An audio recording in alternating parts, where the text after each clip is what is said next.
नमस्कार, आप देख रहे हैं IBN7। मैं हूं आपके साथ अर्पिता आर्य। तो चलिए शुरुआत करते हैं सारा देश 100 खबरों का सिलसिला। पानी की किल्लत से जूझ रहे महाराष्ट्र के लातूर को जल्द कुछ राहत मिलने वाली है। दरअसल एक स्पेशल रेल मेरठ से पानी लेकर लातूर पहुंच गई है। इस एक्सप्रेस में 5 लाख लीटर पानी लाया गया है। हालांकि गांव तक पानी पहुंचाने में 3 दिन का समय लग जाएगा। कर्नाटक हाईकोर्ट में बेंगलुरु में हो रहे IPL मैच के खिलाफ एक PIL डाली गई। PIL में बेंगलुरु में पानी की कमी के चलते मैच नहीं कराने और पानी की ऑडिटिंग की अपील भी की है। राजकोट में भी IPL का विरोध में किसान धरने पर बैठ गए हैं। किसानों का आरोप है कि एक तरफ वो एक बूंद के लिए तरस रहे हैं, तो वहीं दूसरी ओर पिच के लिए लाखों लीटर पानी बर्बाद किया जा रहा है। सूखे के संकट से जूझ रहे देश के कई राज्यों के लिए अच्छी खबर है। मौसम विभाग ने साल अच्छे मानसून की संभावना जताई। कांग्रेस उपाध्यक्ष राहुल गांधी ने नागपुर में एक रैली के दौरान आत्महत्या करने वाले हैदराबाद यूनिवर्सिटी के छात्र रोहित वेमुला की तुलना संविधान निर्माता भीमराव अम्बेडकर से कर दी। राहुल ने कहा कि रोहित ने भी अम्बेडकर की तरह दबने से मना कर दिया। राहुल ने कहा कि मोदी मंत्रिमंडल के लोग और RSS ने कहा है कि रोहित ने आत्महत्या की, लेकिन उसने कुर्बानी दी है। मध्य प्रदेश के महू में अम्बेडकर के जन्मदिन पर प्रधानमंत्री मोदी की सभा होने वाली है। उसके लिए शिवराज सरकार ने इंदौर जिले में सभी कॉलेजों को 100 छात्रों को सभा में भेजने का फरमान जारी किया।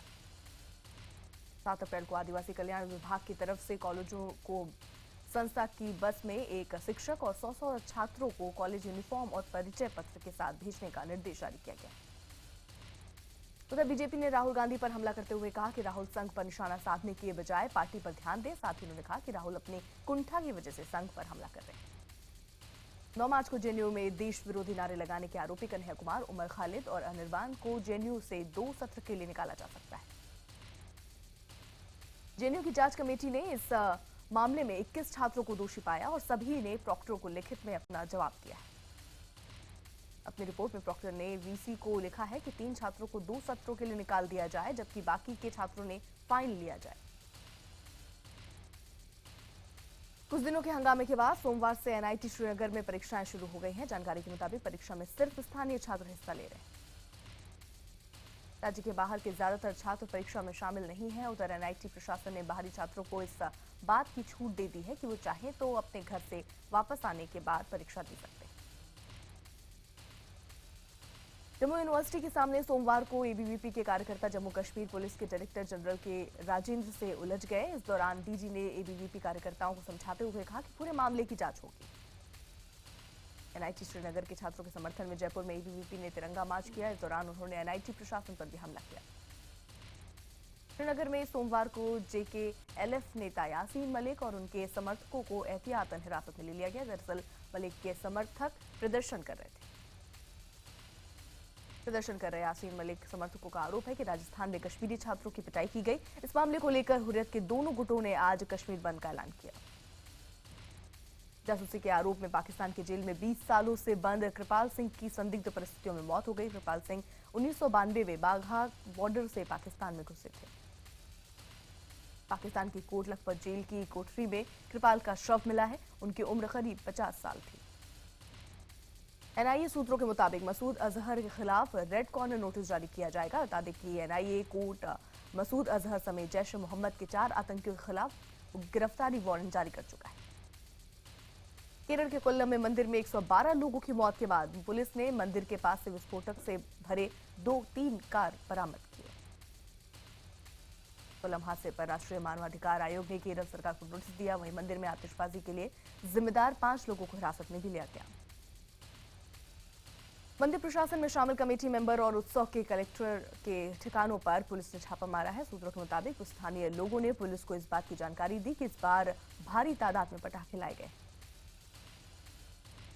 केंद्रीय मंत्री प्रकाश जावड़ेकर ने कोल्लम मंदिर हादसे को लेकर राज्य सरकार को घेरा। उन्होंने कहा कि कानून व्यवस्था को लागू करना राज्य सरकार का काम।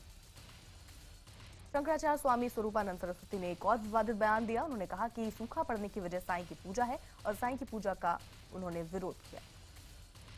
शंकराचार्य ने कहा कि साईं बाबा फकीर थे और एक फकीर की पूजा करने से इस तरह का विनाश होना तय है। जब अयोग्य लोगों की पूजा होती है और उन्हें ईश्वर बनाया जाता है तो प्रकृति अपना प्रकोप दिखाती है। वहीं शंकराचार्य ने शनि शिंगणापुर मंदिर में महिलाओं के प्रवेश करने से बलात्कार जैसी घटनाएं बढ़ने का विवादित बयान भी दिया। शंकराचार्य के बयान की चौतरफा निंदा भी हो रही है। एसपी नेता अबू आजमी का कहना है कि साई भक्तों के साथ खिलवाड़ नहीं करना चाहिए। वहीं शिवसेना का कहना है कि भगवान शंकराचार्य को सद्बुद्धि दे। वहीं हिंदू महासभा के स्वामी चक्रपाणी का कहना है कि हिंदू धर्म को फिर से विचार करना चाहिए कि शंकराचार्य अब इस पद के लायक हैं या नहीं। कोल्हापुर के महालक्ष्मी मंदिर में पहली बार आम महिलाओं ने भी पूजा की। दरअसल महालक्ष्मी मंदिर के गर्भ में भूमाता ब्रिगेड ने प्रवेश करने का ऐलान किया था। राजधानी दिल्ली में एक बार फिर कॉन्ट्रैक्ट पर रखे गए टीचर्स ने मोर्चा खोला है। सीएम केजरीवाल के घर के बाहर उन्होंने प्रदर्शन किया। प्रदर्शनकारियों के मुताबिक सर्व शिक्षा अभियान के तहत उन्हें 28,900 रुपए प्रति महीने की सैलरी दी जाती है, लेकिन दिल्ली सरकार इन्हें शिक्षकों को गेस्ट टीचर के तौर पर रखना चाहती है, जिसकी सैलरी करीब 15,000 रुपए। असम और पश्चिम बंगाल में दूसरे दौर के लिए सोमवार को वोटिंग हुई। पश्चिम बंगाल में भी वोट पड़े। असम में 42% वोट डाले गए। इस मौके पर पश्चिम बंगाल के जमुरिया समेत कुछ जगहों पर झड़प भी देखने को मिली। असम के तिनसुकिया में प्रदर्शनकारियों पर पुलिस की फायरिंग के चलते एक हाई वोल्टेज तार टूटकर गिर गया। बताया जा रहा है कि लोग डबल मर्डर के विरोध में प्रदर्शन कर रहे थे। इसी दौरान प्रदर्शनकारियों को काबू में करने के लिए पुलिस ने गोली चला दी, जिससे बिजली का तार टूट गया। असम के कोकराझार में वोटिंग के दौरान स्थानीय संस्कृति की झलक भी देखने को मिली। इस दौरान वोटों महिलाओं ने लोकतंत्र के इस पर्व को त्योहार की तरह सेलिब्रेट किया। महिलाएं पारंपरिक पोशाकों में नाचती गाती नजर आईं। असम के सीएम तरुण गोगोई के खिलाफ आचार संहिता का उल्लंघन करने के मामले में केस दर्ज किया गया है। बीजेपी ने चुनाव आयोग में शिकायत की थी कि गोगोई ने वोटिंग के दिन प्रेस कॉन्फ्रेंस की थी। हरियाणा में कांग्रेस की सद्भावना यात्रा के दौरान पूर्व मंत्री अजय यादव और हुड्डा गुट की कांग्रेस नेता अनीता यादव के बीच सार्वजनिक मंच पर जमकर नोकझोंक हो गई। ये वाकया महेंद्रगढ़ जिले के अटेली कस्बे में हुआ। नीतीश कुमार के जेडीयू अध्यक्ष बनने के पर बीजेपी सांसद शत्रुघ्न सिन्हा ने नीतीश की जमकर तारीफ की। इस दौरान उन्होंने नीतीश को अगले लोकसभा चुनाव में पीएम पद का दावेदार भी बताया। जेडीयू के राष्ट्रीय अध्यक्ष और बिहार के मुख्यमंत्री नीतीश कुमार ने राज्य में आने वाले पर्यटकों को नसीहत दी। नीतीश कुमार के मुताबिक जिन्हें शराब पीना हो वो बिहार न आए। सरकारी विज्ञापन के लिए सरकार ने एक 3 सदस्यीय कमेटी का गठन किया है। कमेटी ये तय करेगी कि विज्ञापनों में क्या विषय हो और इसकी क्या रूपरेखा हो।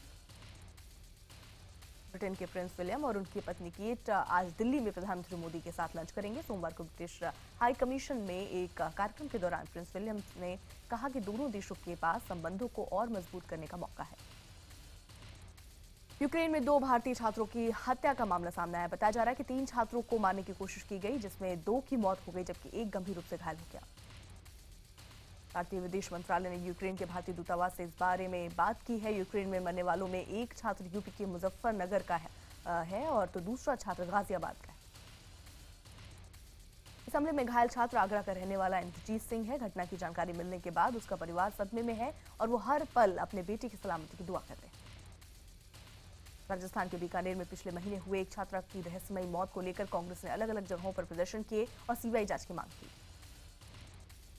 छात्रा ने खुदकुशी की या फिर हत्या हुई, ये सवाल अब भी रहस्य बना हुआ है। आशंका ये जताई जा रही है कि टीचर बनने की ट्रेनिंग ले रही इस छात्रा के बलात्कार के बाद हत्या कर दी गई। सुप्रीम कोर्ट ने सभी मेडिकल कॉलेज में एमबीबीएस और बीडीएस और पीजी कोर्स में प्रवेश के लिए एक संयुक्त प्रवेश परीक्षा खत्म करने के अपने फैसले को वापस ले लिया है। कोर्ट ने एमबीबीएस, बीडीएस और पीजी कोर्स के लिए साझा एंट्रेंस टेस्ट की मंजूरी दी है। 2013 में कोर्ट ने खुद इस पर पाबंदी लगाई थी। महाराष्ट्र विधान परिषद में डांस बार बिल बिना चर्चा के ही पास हो गया। इससे पहले इस बिल के मसौदे को कैबिनेट ने मंजूरी दी थी। डांस बार कानून के नए बिल में नियमों का उल्लंघन करने पर सजा और दंड का प्रावधान पहले से कई गुना ज्यादा कर दिया गया है। अब सरकार इस बिल को विधानसभा में रखेगी। बिल के मसौदे के मुताबिक बार बाला को काम पर रखने से पहले बार मालिक को उनके साथ एक बॉन्ड साइन करना होगा। बॉन्ड के मुताबिक बार बालाओं को सैलरी, पीएफ सहित दूसरी सुविधाएं दी जाएंगी। बार बालाओं की सुरक्षा के लिए महिला सिक्योरिटी गार्ड, महिला वेटर रखना होगा। डांस बार की सीसीटीवी फुटेज को 30 दिन तक संभाल कर रखना होगा।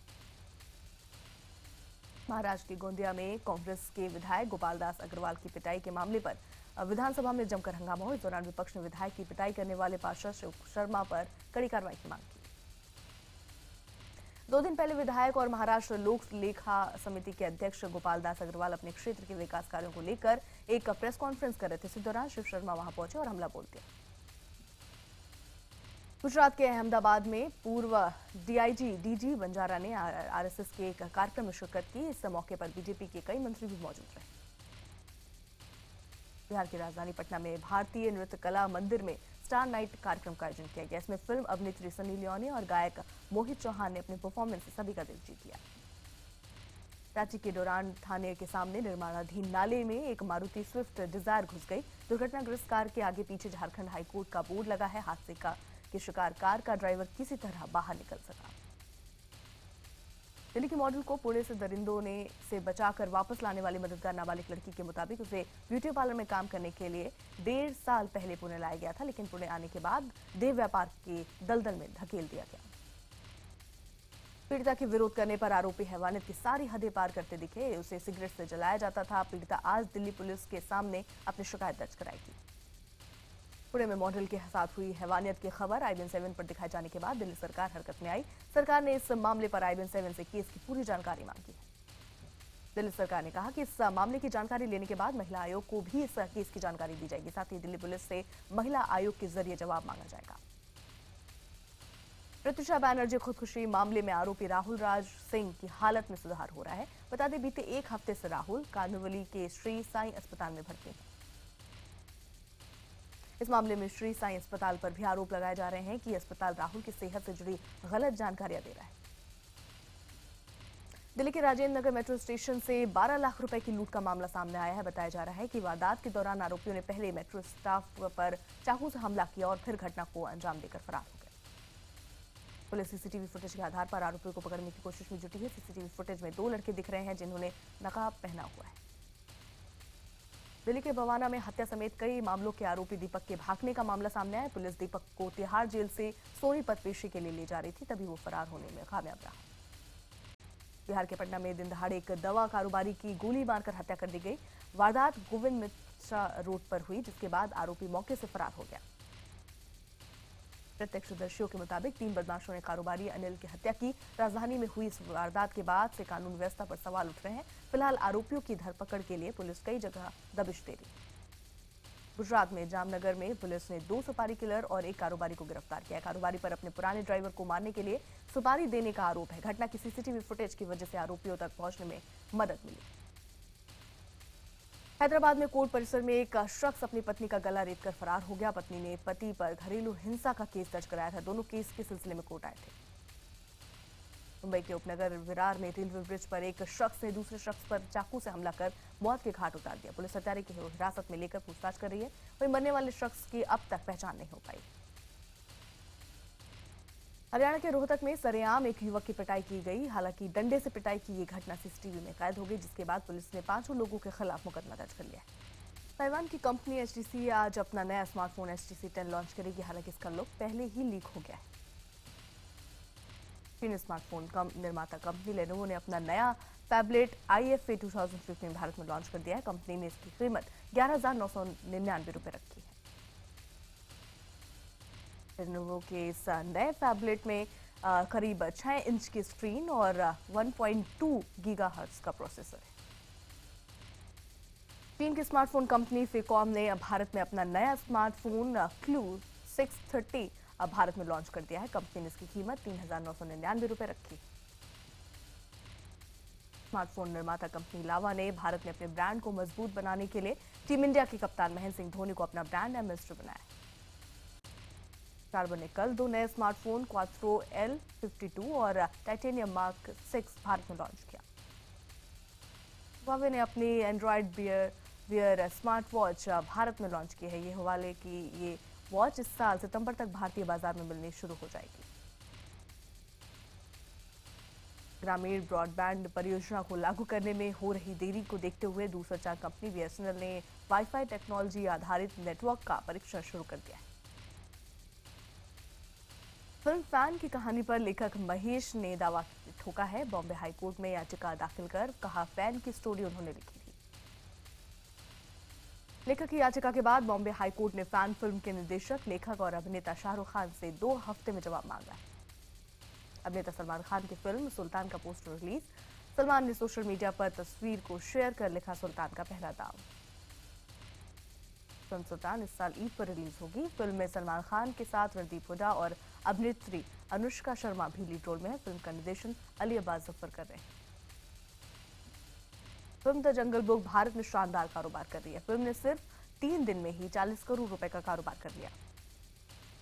निर्देशक राजकुमार संतोषी फिल्म अंदाज अपना का सीक्वल बनाने जा रहे हैं। इस फिल्म में एक बार फिर अभिनेता सलमान खान नजर आएंगे। इस फिल्म में कॉमेडी के साथ दर्शकों को सलमान का एक्शन भी देखने को मिलेगा।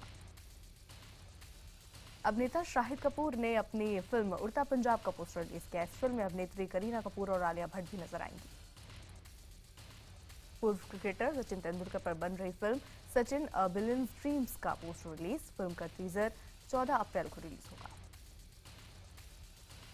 आईपीएल सीजन 9 में कल खेले गए मैच में गुजरात लॉयंस ने किंग्स 11 पंजाब को 5 विकेट से हराया। गुजरात लॉयंस के बल्लेबाज एरॉन फिंच ने 74 और दिनेश कार्तिक ने नाबाद 41 रन की शानदार पारी खेली। पहले खेलते हुए किंग्स 11 पंजाब ने निर्धारित 20 ओवर्स में 6 विकेट के नुकसान पर 161 रन बनाए, जिसके बाद गुजरात लॉयंस ने 17.4 ओवर में ही 162 रन बनाकर जीत दर्ज कर ली। आईपीएल में कल का मुकाबला शुरू होने से पहले गुजरात लॉयंस के ऑलराउंडर रवींद्र जडेजा ने कप्तान सुरेश रैना को पगड़ी पहनाना सिखाया। जडेजा गुजरात के स्थानीय खिलाड़ी। आईपीएल सीजन 9 में आज चौथा मुकाबला रॉयल चैलेंजर्स बेंगलुरु और सनराइजर्स हैदराबाद की टीम के बीच होगा। ये मैच आज रात 8 बजे बेंगलुरु के चिन्नास्वामी स्टेडियम में खेला जाएगा।